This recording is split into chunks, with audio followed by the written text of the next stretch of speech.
Cool beans, we're all very familiar with that tone.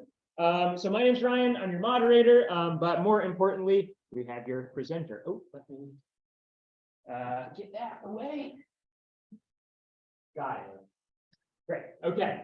All right, so a couple quick announcements. I think everybody knows, etiquette and everything with these presentations, cell phones on silent, etc. We are going to be passing around these evaluation forms. Please do fill them out. Super helpful for our presenters, super helpful for future planning of forums. So I'm going to pass them out in a little bit because a couple folks might kind of trickle in a little bit later. I'll pass them at the edge, and if you could kind of pass them along. On your way out, you will get a ticket for, I think, a raffle if you fill it out. So make sure you fill it out. Okay, so without further ado, I'm going to introduce our speaker. So Randy Rowel provides administrative oversight and coordination to CRC's Chesapeake Student Recruitment, Early Advisement, and Mentoring, C-Stream program, which is focused on supporting college students from populations who have been historically excluded from or underrepresented in the environmental field, specifically students who identify as people of color and or first-generation college students. An ex-athlete, having played Division I college basketball, and after played semi-pro in D-League for the NBA, he is president of RR and Associates, a grant and proposal writing firm, visionary founder of Replant Annapolis, chair of the City of Annapolis's Environmental Commission, and a member of the Mayor's Waterways Cabinet. Earning his master's degree at Virginia Tech and Executive Master of Natural Resources and Global Sustainability, the international study and residency portion of his graduate degree took place in rural and urban India. EPA's Diversity Action Work Group member and CBSF DEIJ Work Group member. So, Randy, it's all yours. I just realized I gotta grab these from you. Sorry. Cool. Okay, take it. Thanks. All right.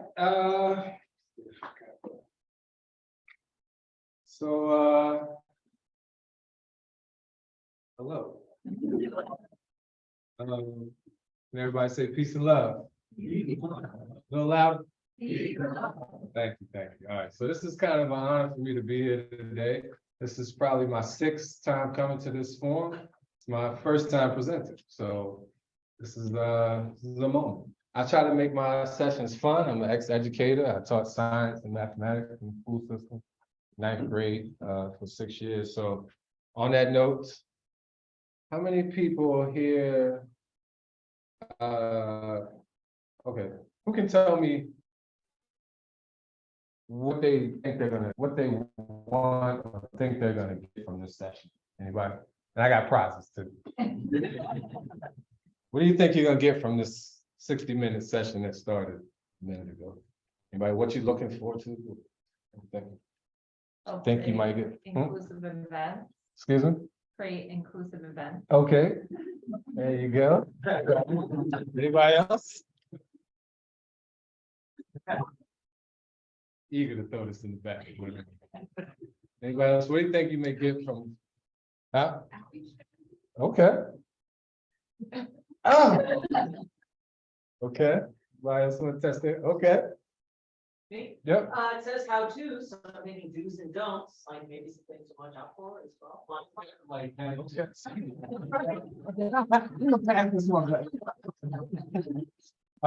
so yeah, all of that and then some. Now they got one more hand. Yes. I work with middle schoolers. I would love to learn how to get them like interested in the outdoors. Okay. Middle school, you must can catch. There you go. So yeah, we're here to talk about how we can connect to diverse communities and getting them engaged with the outdoors, some best management practices. I was talking a little bit about some actual real-time scenarios and things that are happening right now. And then also talking about some theoretical frameworks and things like that. So I'm the director and coordinator of Chesapeake Research Consortium. I'm not going to carry on long about much of this, but he already spoke about what that program is, and my coworker Jeremy is there. Everybody, peace sign, Jeremy. He gave my background. I also am the newest member of the Maryland Department of Environment's Blue and Green Infrastructure Legislation and Policy Advisory Committee. So that's pretty deep. Breaking Boundaries Environmental LLC is the only minority-owned company on that list.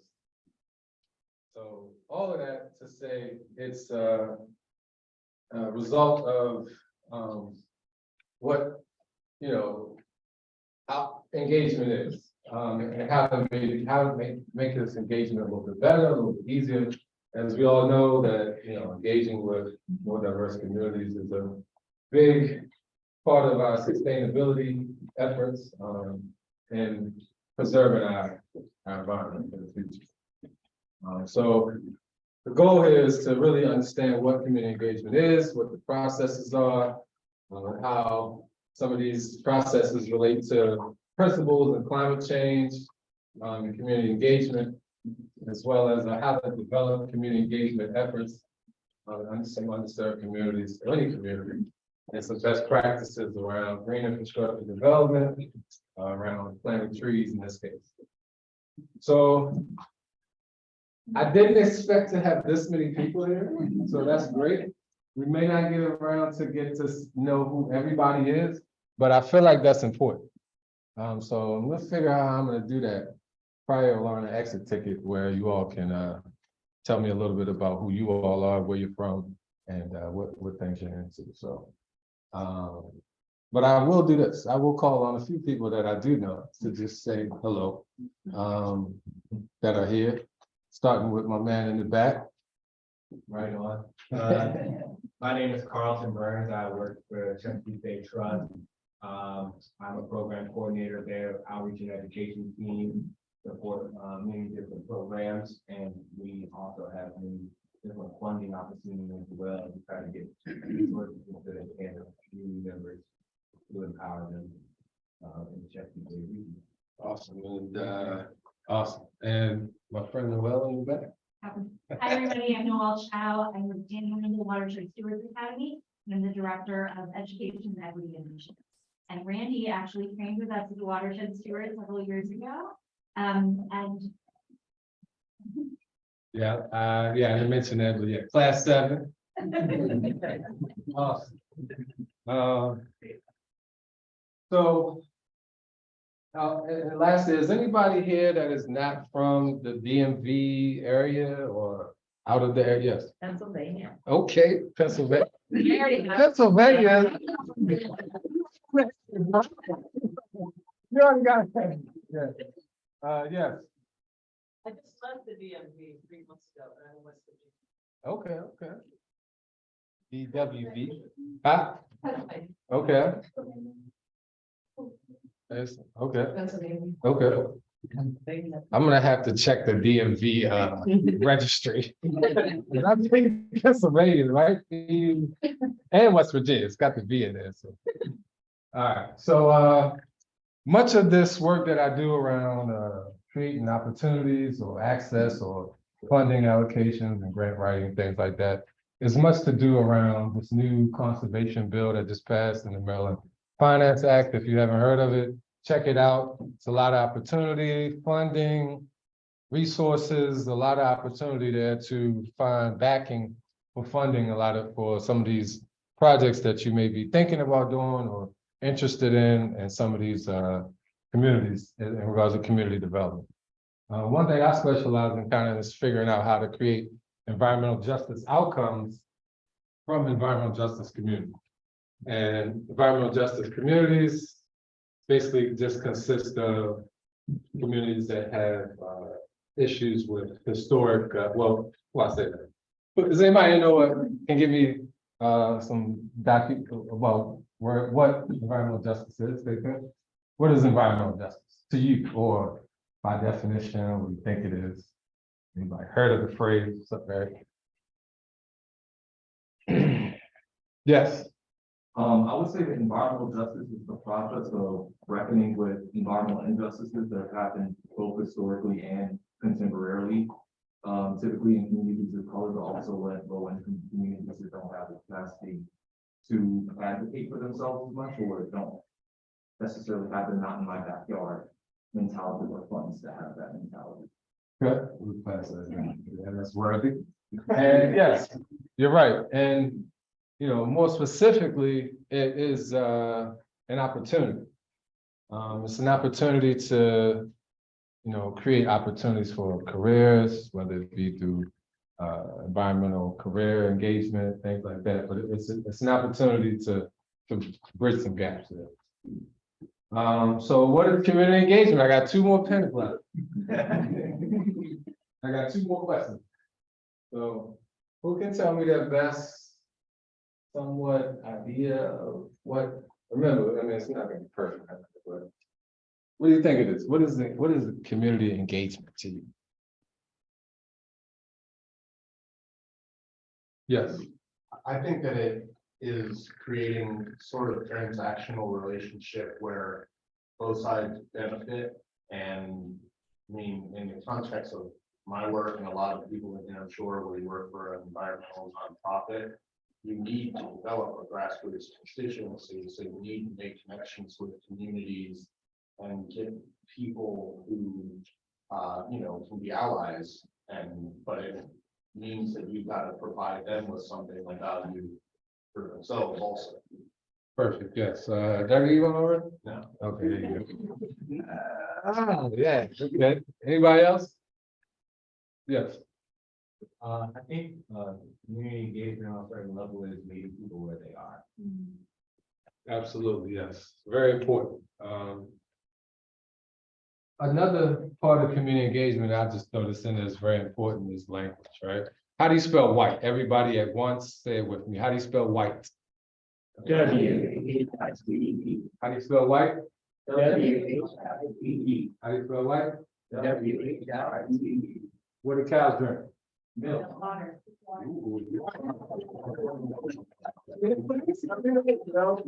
All right, so language is an important thing. All right, community engagement. Being able to speak the language, I always give these examples of that. If I repeat something to you enough, you will start to mentally associate it with a thing. And that happens all the time. So language can become almost, if I'm in a community doing an assessment for stormwater management gradient and flow and everything, right? But I'm in an underserved, maybe in the hood or something, right? And I'm taking pictures and I'm, got my camera and everything, and somebody yells out 5-0. Now, if I don't understand the language, what could that mean for me? It could be danger. It could mean that maybe it's time for me to go the other way or find another place to hang and take pictures, or it could be trouble, right? People may look at you because 5-0 means what? Right. So if you're taking pictures, somebody may look at you and think that you are what? Okay, so this is how a lot of information and data and research in some of these communities doesn't get got because it's a risk, right? There's somewhat of a risk in going to some parts of these communities getting this information, unless you have a liaison to that community, an ambassador, somebody that knows the people, that you can be with them. So they'll know you not nothing that's a threat or anything because you with this person. So that's another key part in that development. Community engagement, this is just, working definition, process of working collaboratively with groups, people affiliated by geographical proximity, special interests, similar situations, address issues affecting the well-being of those people. That's from the Centers for Disease Control and Prevention. So we have a few key buzzwords there that definitely are on the definition. So that's good. More definitions, best practices. Again, this is from the Climate Change and Health Equity Program of California, and it deals with best practices and identifying ways to making opportunities for input, working with accessibility, and as well as looking at how where you go as opposed to meeting people. All right, so communities deserve to know who's making that decision, by what criteria, and for what purpose, and with what resources. Another big part of it is ownership. Finding ways to allow for people to take ownership in a project. Has a lot of different ways to go about it, but that's a very important step as well. Some best practices, also around collaborating creatively with other agencies to avoid overtaxing community members' time and capacity, so volunteers from corporate offices or people that can donate funds, resources. That's a big in-kind donations is a big part of, a lot of community engagement, because especially in some of our more underserved communities, because you don't want to go below the bar. You want to go over the top as it relates to quality, as it relates to, resources and time and well thought outness in regards to how you address or bring forth a program. Developing trust with the community members is hard work, but it's worth it. And it definitely will become a deterring factor in your development approach. So, all right. 15 minutes in, okay, so I want to present to you all a scenario. You've heard about all the different stuff I do, whatever. One of the things I do, I write grants, and we got a grant. This is real life. But we're not gonna get too much into the weeds of the grant, but it's to plant trees in a public housing, low-income community that was redeveloped after it was knocked down because it was so foul and so ridden with drugs, open-air drug market, murder, violence, crime, mold, you name it. So they kind of got rid of that and rebuilt it. Well, we got this grant from Chesapeake Bay Trust to plant trees through the Urban Tree Grant Program. We were the only minority-owned company to get awarded. Well, the company that got this award that I helped facilitate. It's in a public housing community, and it's in response to a tornado that ripped through that community. And of course, we can always somewhat link tornadoes to climate change and changing of our environment. So what kind of community do you think this is? Sorry. Starts with an E. E. Community, yes, there we go. Right? There you go. Pass that back there. So in this environmental justice community, the outcome is to not only just plant trees, but also do it in a way that is connecting the community. And I'm sure we all have different activities that we may look at like this. You have a $30,000 budget. And this is just a small site map of some of the tree locations and the species. You probably can't see that, but huckleberry, black gum, willow, pine oak, red maples. And the reds are the cameras, the red circles. The blue circles are more cameras. The yellow circles are equipment location. The green circles are the regular green circle is a regular 5-gallon tree. The ones with the S on them is a small tree, so maybe a 3-gallon tree or something like that. Okay, so you got three. You got your site map. You got your budget. You got your background in the community.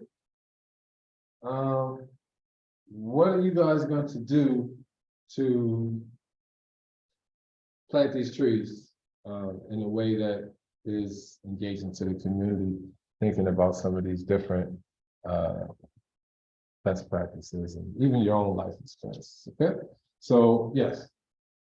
Reach out to the local, like community centers, churches, stuff like that, and talk to the leaders there. Okay. Okay. Well, I'm gonna have you guys break off. Every small groups, maybe 5 to a group, because it's a lot of that. And I'm gonna give you, if somebody has a piece of paper, or I can give you a piece of paper and write down maybe 3, some of those strategies and what you plan to do to engage that. And we're not gonna spend a lot of time on this part, but I do want to hear from what you all think or have to say once you have kind of gotten into a huddle. Okay, and then we'll have one person just share out.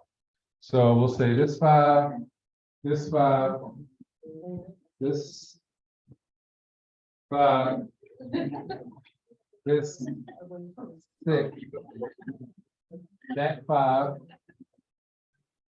this 5. 1, 2, 3, 4, 5.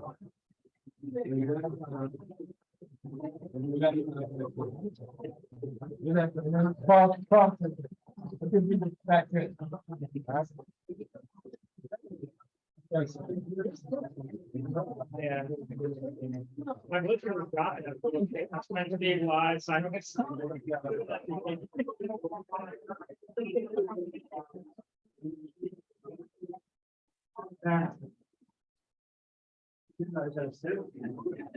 I guess I can always do another. Oh, yeah.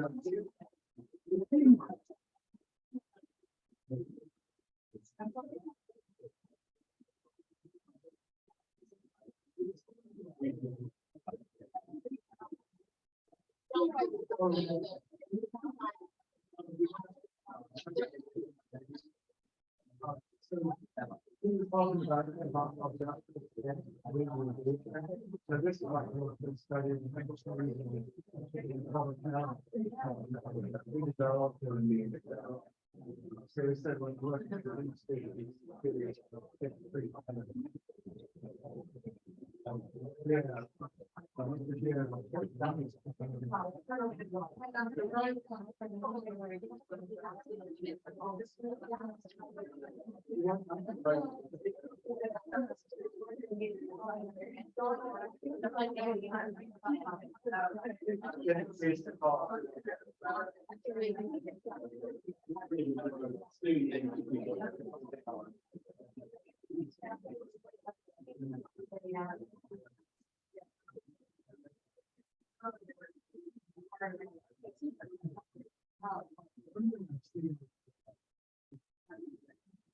I think tree planting is cool, but I think new community you know, like, it's very fun.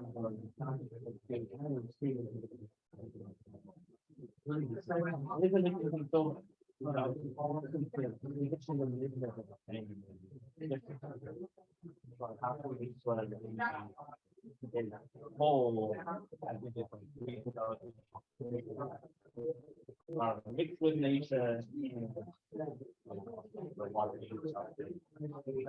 It's good, but it's really good. I understand. I think we'll have to build a community. Somewhere it has lots of trees. I think what happens there. I think it's awesome. And, you know, it's important. We have the green and have the financial area. And we have visual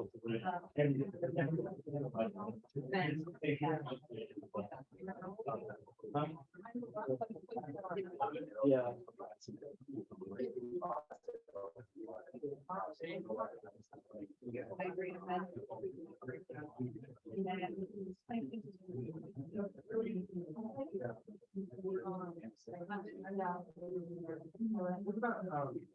I mean, I guess every idea trees could be. But you think, you don't want to bring it out.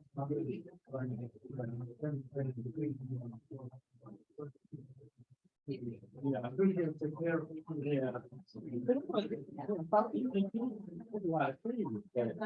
It doesn't make. So, we'll still,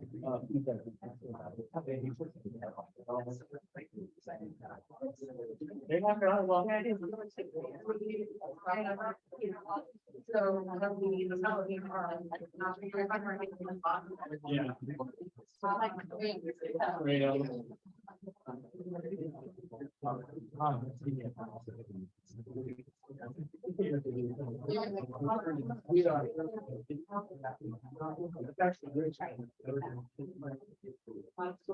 Neighborhoods like that. Why? Down the street, like the royal trees, like the family trees, and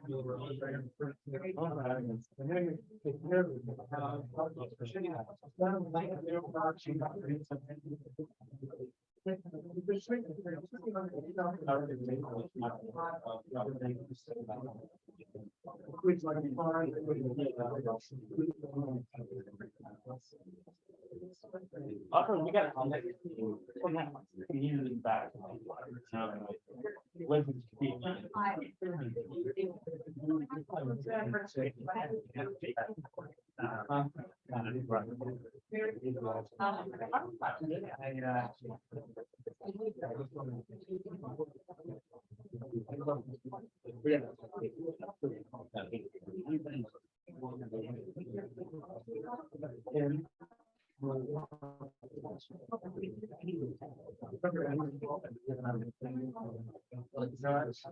Yeah.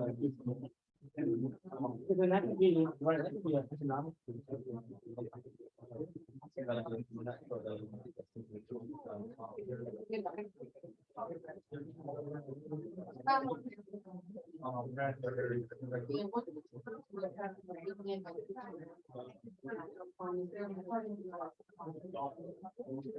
Well, 5 more minutes, 5 more minutes.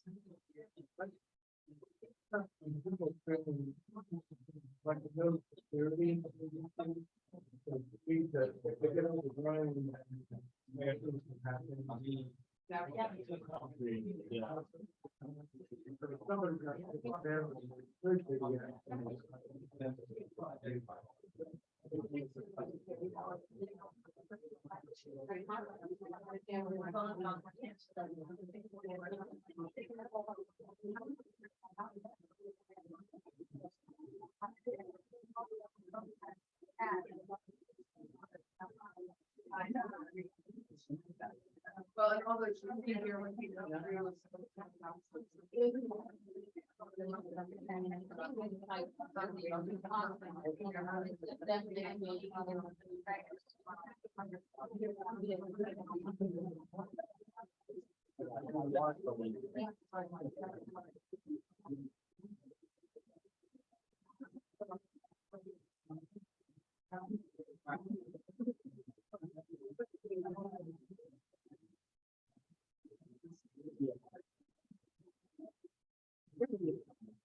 The one part, that just leaves it in the one part.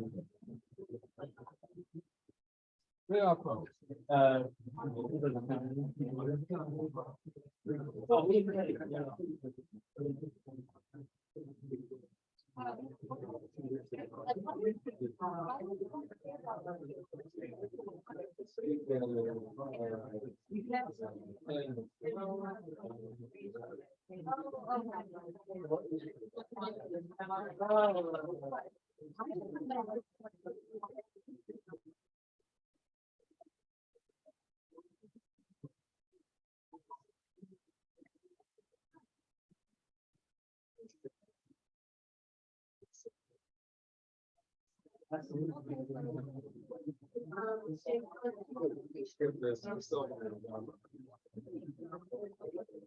Yes, right now, down the street.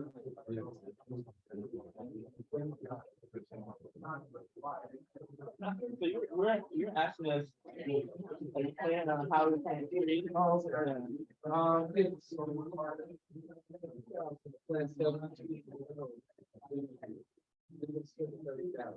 So what are they, how you gonna do it?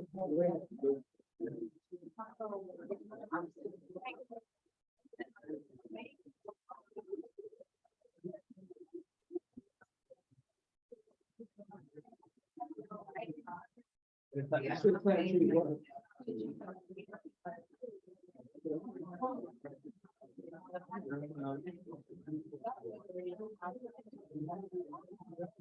Yeah.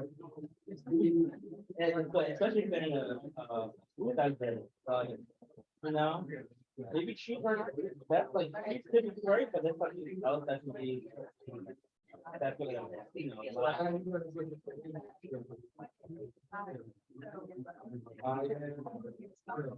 you gonna engage? How you gonna live in it, right? You gotta plant those trees at 7. How you gonna get it from the ground? And get all the community involved and get.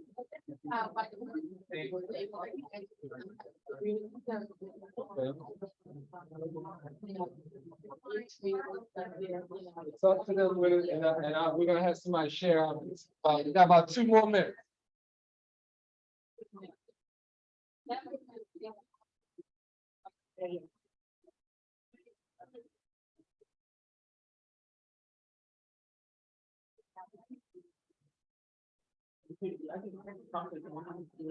The church is the community organization starts and then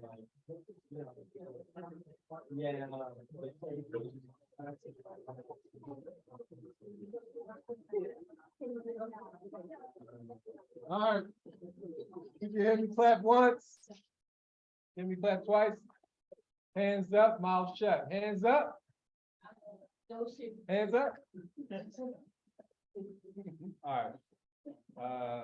So what we're gonna do, we're gonna share out, and we're gonna share out from the computer, then we're gonna watch 2 videos, and you're gonna watch them and give me your feedback on its engagement potentials from just watching the video.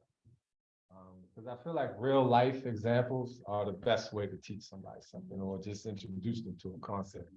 And so I'm big on that. All right, who wants to go first? I got more prizes now. We passed on my business cards as a prize. We got paper cuts all the way to the back. Yes, go ahead, Vaughn. That this is a bit ahead of itself, and that we would need to rewind and ask for community buy-in before deciding where the trees are going to be placed. Yeah. What types of trees they would be. Well, before you say that, the placement of the trees is done by the city, Brian.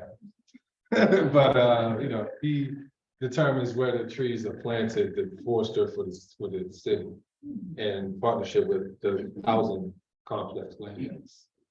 So the residents do not have the capacity to understand, you know, where trees and nature and basic species, all that kind of criteria that goes into placement of a tree. So just something to think about.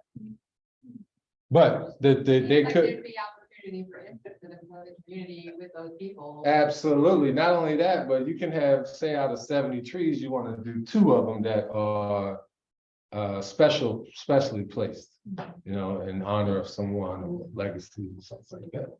We call them legacy trees. You guys can steal that. So that's another thing you can do in honor of people who had a strong relationship in the community and the community. Things. But, anything else? Oh, yeah. Okay.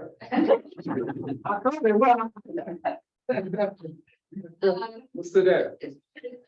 Looking at the budget, it seems like there might be room to actually pay stipends to people in the neighborhood to help to maintain the trees once they're planted.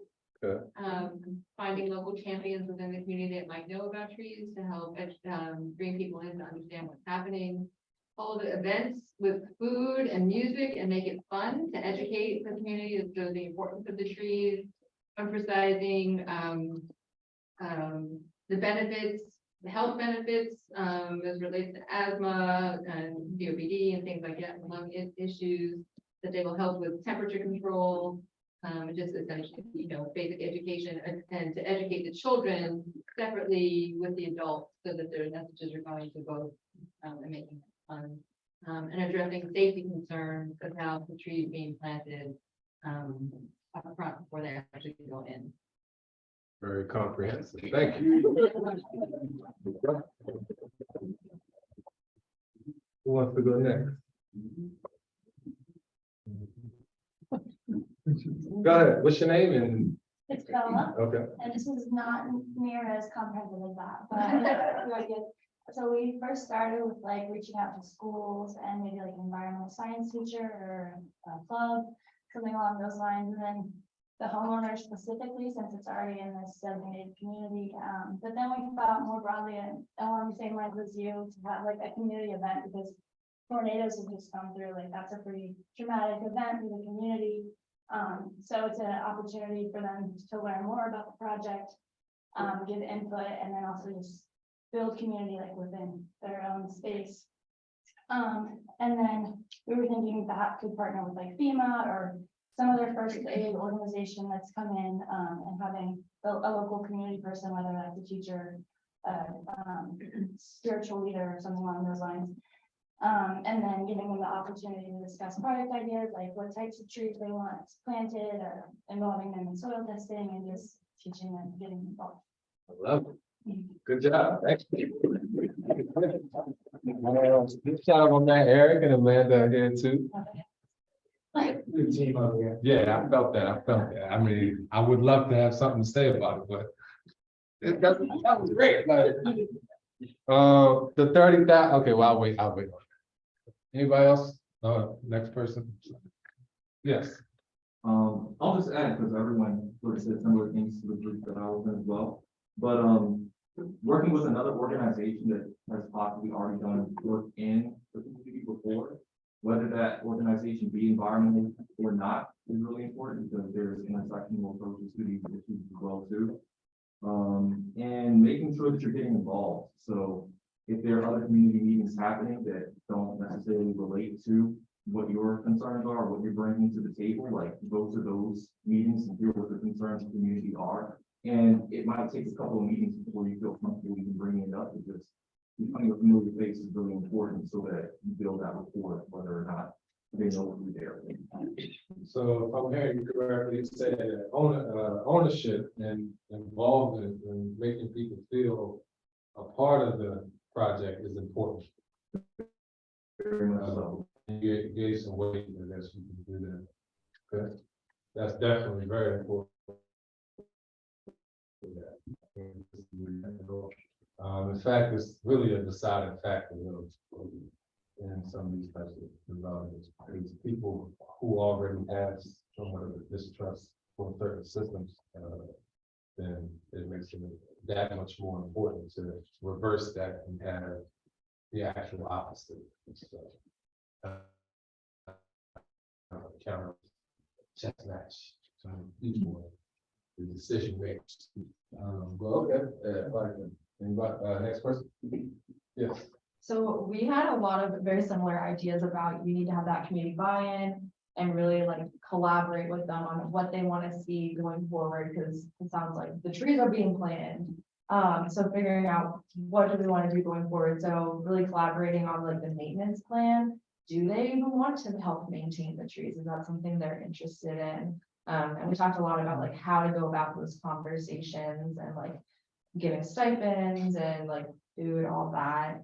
And then, after talking about maintenance, we also talked about like when the trees are in, like having them be able to do things with it. Like you mentioned, like legacy trees, but also being able to add like information about the community on each tree. So about the different community members that are like pillars of their community, or like different like poems or stories like on plaques and with like QR codes that could connect to their local roots. Perfect. Yeah, great points. Those are all good points, and you're right. Those are all definitely good ways to do it. Getting them to really get a understanding of what the scope is very important, and seeing if they can be paid to do maintenance. Maybe not pruning and things like that, but mulching, weed ties and things like that. Deer guard, checking on things, but I always say this everywhere I go, and I finally I can tell, never ask anybody to volunteer in an underserved region. It's a slap in the face, it's disrespectful, and it's tone deaf, and you make yourself sound almost racist in a sense, and disassociated from the research and social economic disadvantages and disparity gaps amongst people of color and people of non-color. For hundreds of years, it has been easy for white people to go into environmental careers, engage in environmental activities and outdoor activities. It has not been the same like that for other groups, like people in low-income communities, maybe. So knowing that there's a great amount of gap in resource time to gain resources to ask. Does that make sense to everybody? Yeah. Okay, so next. The last one. Yes, we spent a lot of time talking about some ideas, just trying to get familiar with the community through ways they already gather and interact with one another and understand the community better. And we also just talked a little bit about the cameras because we're a little surprised by that and didn't know exactly what those cameras might be or purpose they serve. We assume it's for the local police, but Maybe. Yeah, kind of crime, I catching did want to things. ask you about that. Yeah. what are Yeah. the cameras? In this community, it has been riddled with a lot of crime in the past, particularly gun violence and drug trafficking, open air drug market. So the cameras already exist or they're part of this project? No, they already exist. Yep. Sorry about that. Yeah, so we talked a little bit about that. 'Cause we Yeah. keep about that. Yeah, no, we're not putting them. And then I also just thought, maybe we could go to the chair of the local environmental commission. The only person.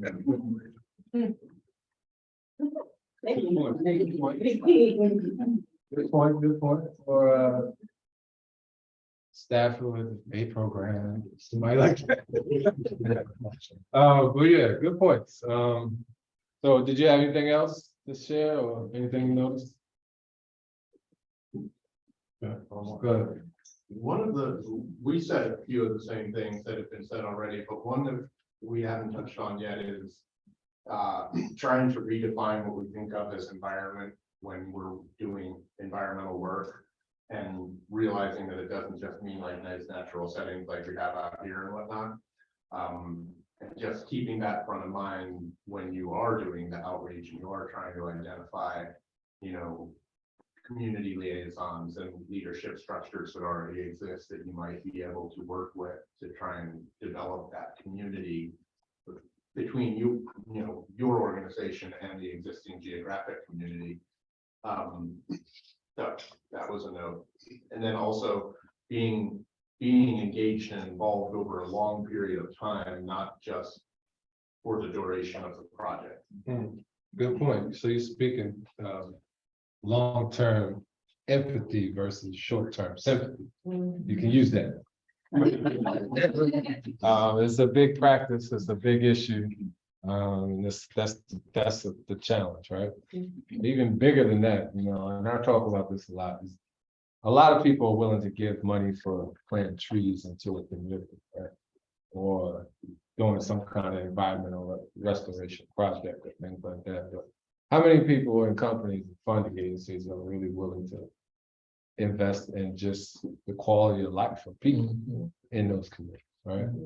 And what would be an amazing community engagement activity would be something that would do both. Yes. You know what I'm saying? Be able to raise the quality of life in people's world, as well as give them that environmental credit, environmental outcome, how it may shape up.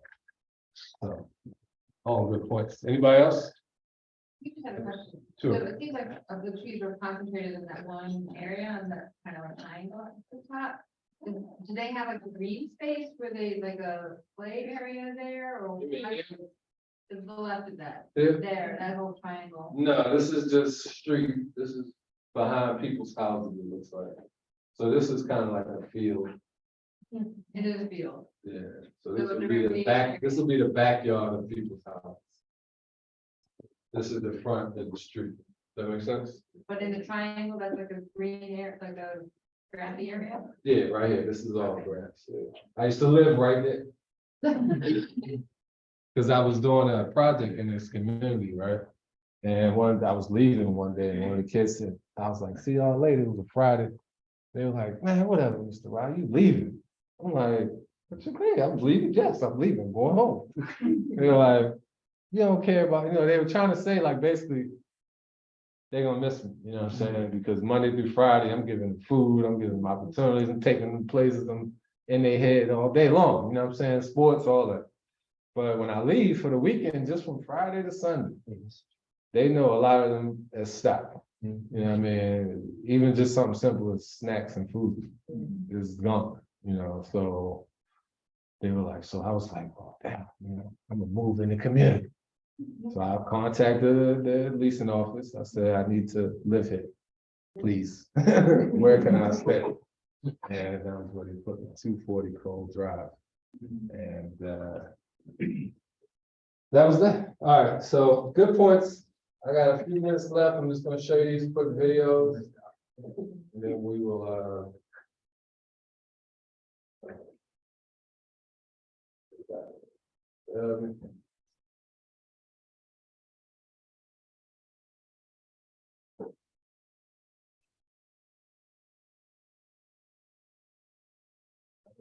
The act calls for 5 million trees to be planted across the state by 2031, with 500,000 of them targeted to urban and underserved areas. Any community that has been left out of the conversation, left out of and left out of having the benefit of having trees in their community. The climate solution bill that did pass last year put a major focus on climate justice, because there's been too much injustice in a lot of communities across the state of Maryland, and it's been ignored for way too long. The Chesapeake Bay Trust presented a check for $7.7 million in funding to be awarded to 36 projects in those communities. Tony Bridges is the executive director for Blue Water Baltimore. His organization is getting more than $300,000 to plant 600 trees in West Baltimore. This is great for, the urban heat island effect, to make sure the neighborhoods are much cooler, to make sure that as we have rain, we don't have the stormwater runoff. The Harlem and Dennison Park in Evanston Village got new trees Monday. Community members are thrilled. This is a beautiful opportunity to have weddings, graduation ceremonies, community events, and then just overall beauty. For information on how you can get a grant to plant in your community, go to our website. Lisa Robinson, WBAL, TV 11 News. That's my dad right there. The organization that got the grant awarded got really was for my dad. No more at a church cemetery in Annapolis, thanks to a partnership with the Alliance for the Chesapeake Bay. WMAR News Skylar Henry learned how grant money is being used to help save 200 years of history. For years, water would rush down this slope here, actually causing a lot of the graves in the area to shift because of the flooding in this cemetery. But now, because of a storm and wetland restoration project, the likelihood of this happening again is very slim. Crystal Ashbury loses count of just how many of the relatives are buried here. My mom, oh gosh, about, I don't know how many aunts and uncles, great aunts and uncles, because it's a family cemetery, I mean, a family church. But everybody in my family resides there. Like the rest of her Ashbury Project United Methodist Church family, she's seen the cemetery at its worst. Had vaults where you could actually put your foot on the vault, and the vault was floating in water and standing water, and there would be trees and brush and what have you, debris that had washed on top of the grave site. Him and Randy have seen it too. Why the self-proclaimed stormwater disciples teamed up with the Alliance for the Chesapeake Bay for a $620,000 improvement. It shows the bridging the gap between the disconnect amongst diversity and inclusion as it relates to natural resource management. Not to mention descendants in this cemetery that are related to Harriet Tubman and other trailblazers that played a part in our histories. Before, it was routinely inundating the graveyard and causing issues. Now this will become a very rare event. And so we're running out of time, but you get the idea. The first video, if you notice, and this is just something I'm sharing because I was there. There were people that were coming outside and they were like, "What's going on out here?" And I was like, oh, it's an event, you know, we had a plan, you know, for announcement there. And a lot of the residents in that, right there in that community had no idea that that was taking place. It was in 10 o'clock in the morning on a weekday. Most of the children are aware. Most of the adults are. And so there was zero community involvement just in that announcement. Nobody there that could have been helping or making an announcement. So that's also just a key thing to think about when you're doing something in a certain region. Just making sure that you, like someone said over here, just asking people to see when is a good out of time for the event. They may say the weekend or Sunday or, you know, is best, you know, so just little touches like that. That's it. That's all I got, everyone. Any questions? My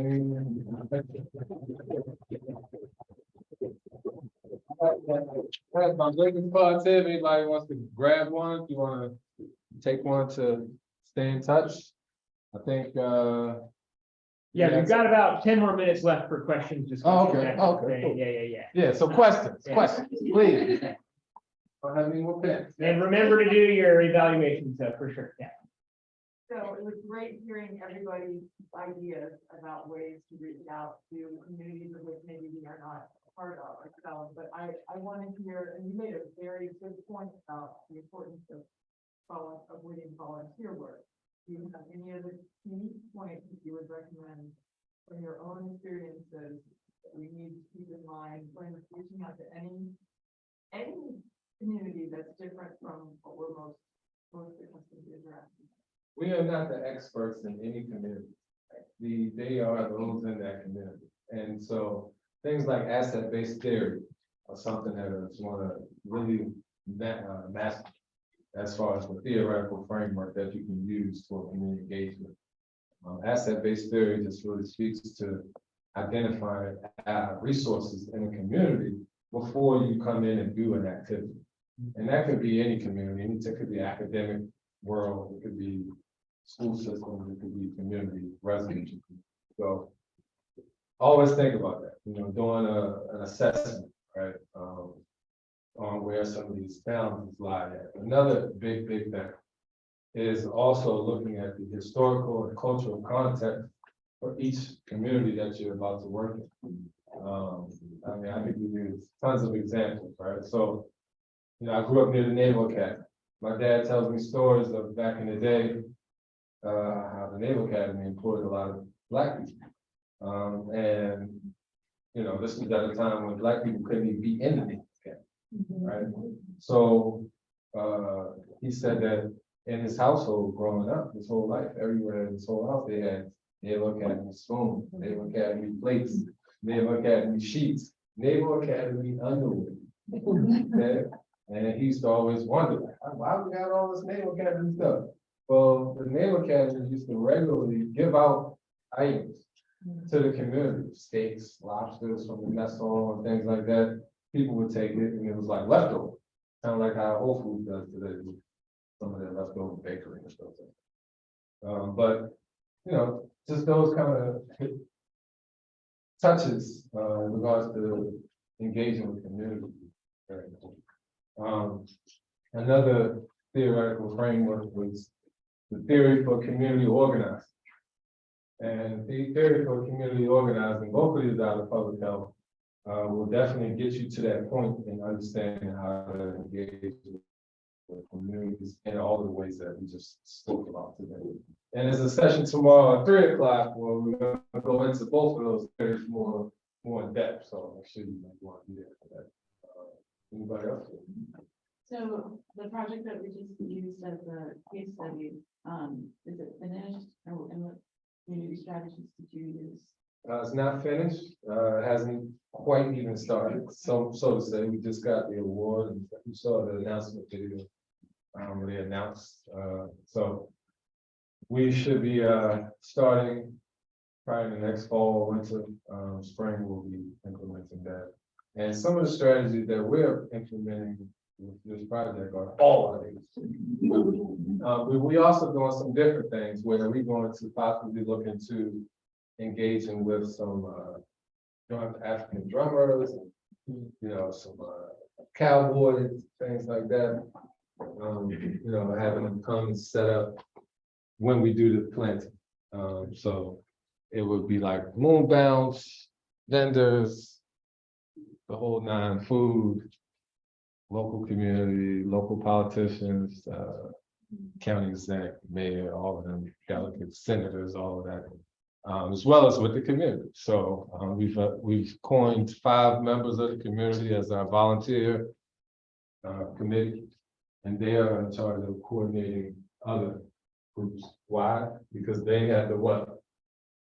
Right, in those communities. So never, rather than leaving it up to us to try to come in and say, do you want to be a volunteer? Do you want to be a volunteer? Do you want to? No, how about you be one volunteer that I know has got the connection and you go and bring your crew.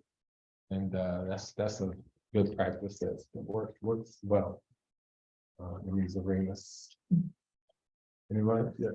A follow-up to that and then a question. So with the 5 community volunteers, are they getting paid stipends or anything like that?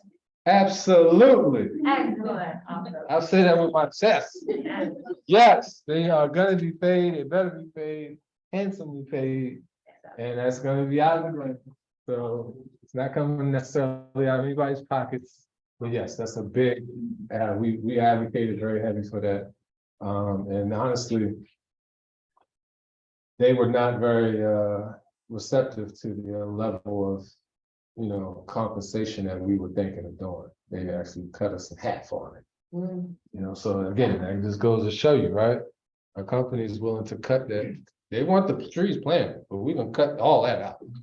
You're not paying people, you're not paying for no. Just plant the trees and then, but that's not the best practice approach.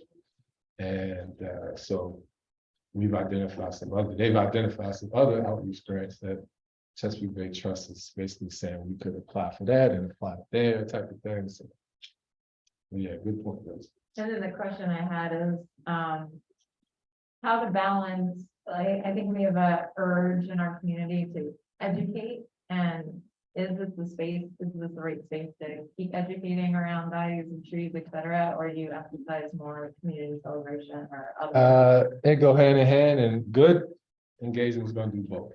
So yes, we have a whole environmental literacy campaign we'll be presenting to the community, bringing in environmental professionals, bringing in trainings on environmental literacy and how to identify plants and trees and invasive species like poison, stuff like that.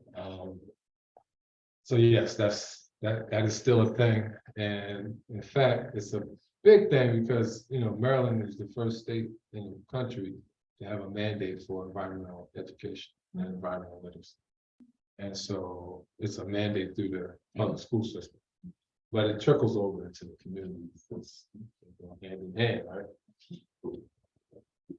Just more leverage for funding and things like that.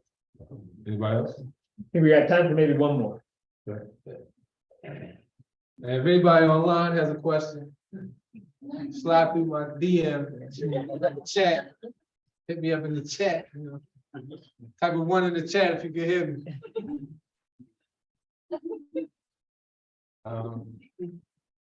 Any other questions, anybody? So who's doing the watering? Are they doing like tree bed enhancement? Who's gonna do the maintenance, basically, is that what you're saying? Well, yeah, the everyday watering, is that part of the stipended people? Well, that would be maintenance, right? And there's a part of the grant for maintenance, 2 years. And we will be, again, a little, right? It's gonna be a little different. We're gonna have the consultant vendor that we had contracted do in charge of maintenance. But we will also have the community who's gonna be trained on how to do maintenance. So when the contractor has maintenance day, the community will come out as well. And the whole idea is to eventually the maintenance can sit back. The community can do the maintenance. And the vendor will just kind of manage that. Make sure all the materials are put, brought up, put away, things like that. All right. Well, thank you all. So, yes, So when people are like doing maintenance of the tree, like how are they being compensated for that? Or how are you getting people to like engage with the trees in the future for like the next like 10, 20 years? Because obviously like you can't keep paying people to take care of the trees, but like is it just like making them feel like an emotional connection to the trees, or like you should work with the community to make sure the project would be long-term or something that like benefits them? There would be a continued approach. And much of that would be through the leasing housing company in that community, Landex. And, you know, I believe that the grant is a 9-year timeline. So there will be continued funding, continued efforts made in that regard. And yes, those will hopefully, yes, be continued funded. If I have anything to do with it, it's gonna be fun. It won't be no volunteers doing much of that at all. So you're right, it's an ongoing thing. Planting trees is like buying a new car. You know, you have to take care of it, you have to manage it, you know, so it's a big thing. Good question. Yeah, thank you.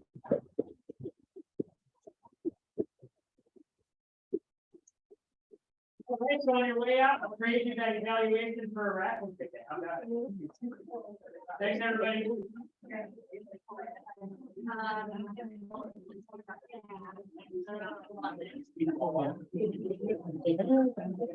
Get like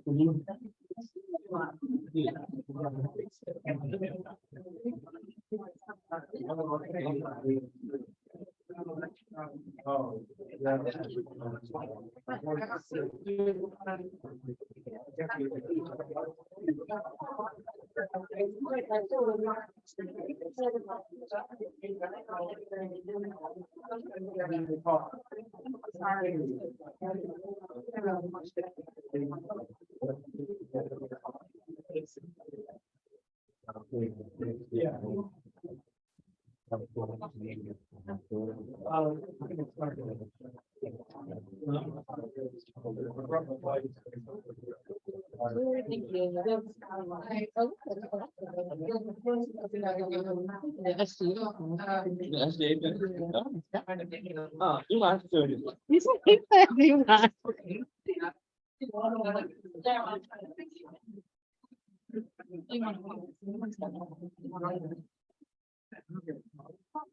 Yeah, he's too. And yeah, no, it's tomorrow. I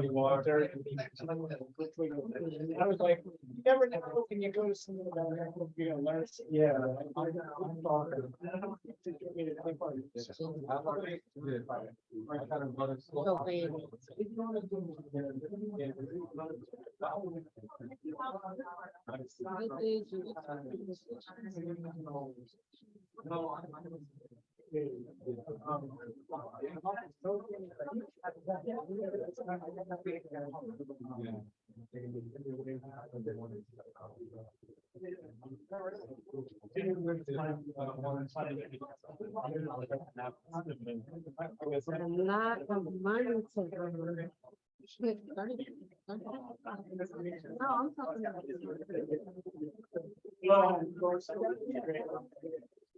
I mean, 7 point something new. The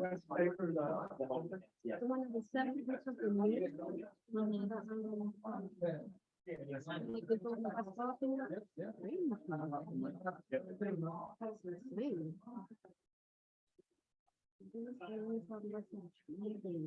Wow. Only comment. What you say that? Hold on. When you were saying some of the farms with the trees and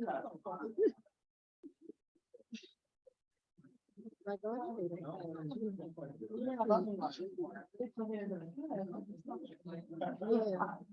and that's what you start with them good.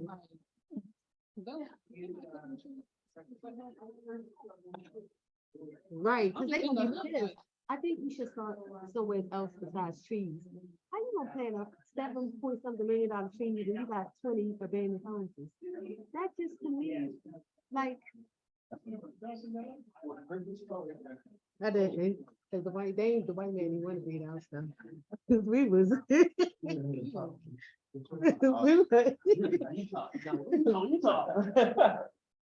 He was like this, you said.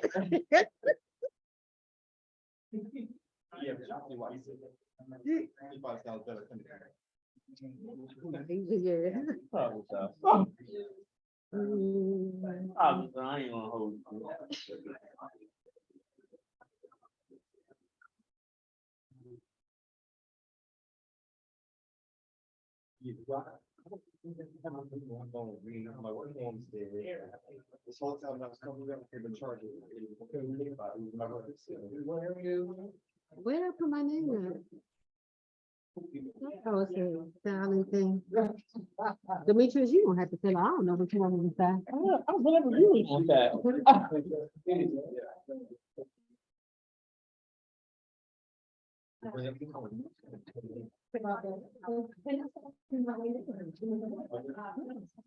So I'm. Well, here. Yeah, no, that's not.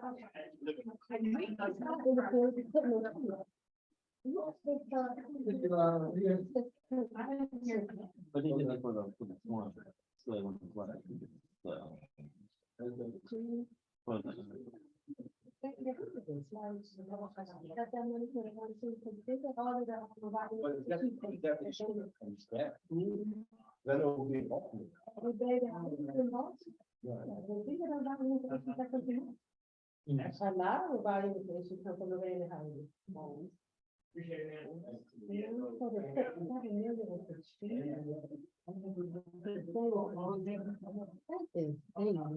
That's me, the government don't know how to say money, so like, let me tell you. Like I said, it's old up and people are trying to get money. That's the thing.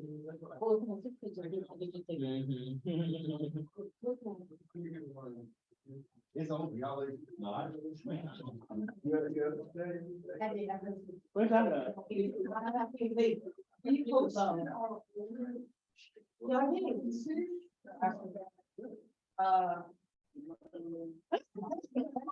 What do you guys do?